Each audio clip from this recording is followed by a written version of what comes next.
င်ကန်ဝင်ငွေဆိုတာလေဝင်ငွေဟာရေဘိတ်ကုန်းထဲမှာကျလာတဲ့ရေစီးကြောက်ကိုကြည့်လိုက်အဲ့ဒါအင်ကန်ဝဲကျွေဝါရှမ်းသာမှုဆိုတာအဲ့ဒီရေတွေတစ်စက်ရှိကျလာတဲ့ရေပိတ်ကုန်းတွေကကျလာတဲ့ရေကိုခံထားတဲ့ရေကန်ကြီးဟာအဲ့ဝဲလူတွေဟာသိနေရနဲ့ကြားဘူးတာနဲ့ကိုလုံးထွေးနေကြားဘူးနာဝရှိနေတာကိုတကယ်သိနေပြီထင်နေတာအဲ့ဒါရောက်ရှင်းရှင်းလင်းလင်းသိရအောင်လို့အင်ကန်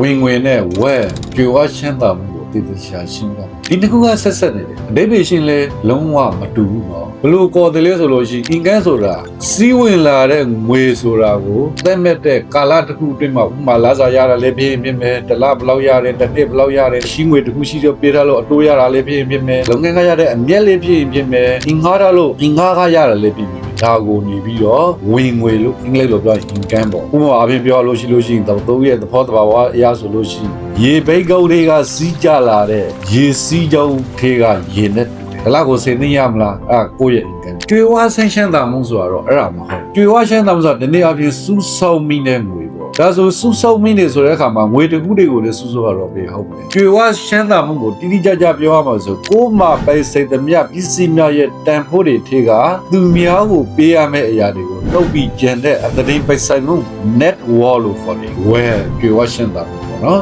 ကျွေဝါမှုပေါ့ဒီနေ့ဥပမာဘယ်မှာစုထားတဲ့ငွေတော့မဟုတ်အင်ချန်ပီယံနေနဲ့အင်ပင်နှလုံးပိုင်လဲမြေပင်ကွက်ပိုင်လဲဥပမာရွှေဘယ်လောက်ပိုင်လဲတခြားကံမီတွေမှာရှယ်ယာတွေဘယ်လောက်ပိုင်လဲဘယ်နေရာတွေမှာဘယ်လောက်ယင်းနှိမ့်မြုံနှံထားပြီးတော့ယင်းနှိမ့်မြုံနှံမှုတွေပိုင်တယ်လေအဲ့ဒါမှတကယ့်ကိုကျွေဝမှုဝဲဖြစ်တယ်တဘာဝအနေနဲ့ပြောလို့ဆိုဝဲဆိုတာရေပိတ်ကုန်းတွေကစီးကြလာတဲ့စိုးစိုးကပြောတဲ့ income ပေါ့အဲ့ရေတွေကိုဒီပြီးတော့စူးထားတဲ့ရေကန်ကြီးနဲ့တူလူတယောက်အတွက်နေတော့သိန်းတစ်ထောင်တန်အိမ်တစ်လုံးနဲ့နေပြီးတော့ဘန်စုငွေသိန်း900ရှိတယ်ဆိုခြင်းဟာသူ့ရဲ့ well ပဲဖြစ်တယ်ဝင်ငွေကောင်းတဲ့ကိုလည်းပဲပြေဝရှင်းတာလာမှာမဟုတ်ဘူးဝင်ငွေဘလောက်ရသလဲဆိုတာတဲ့ရရှိလာတဲ့ဝင်ငွေတွေကဘလောက်ကိုနေပြီးတော့စုဆုံမိတယ်ယင်းနှိမ့်မြုံနှံမှုလုပ်ပြီးတော့တိုးပေါ်အောင်လုပ်တယ်လဲဆိုတဲ့အချက်ကားတာလေယင်းလူတွေရဲ့ဘဝမှာပြေဝရှင်းတာမှုကို well ကိုတိစောက်နိုင်မှာဖြစ်ပါတယ် Making a world of difference. Maxamax Solution.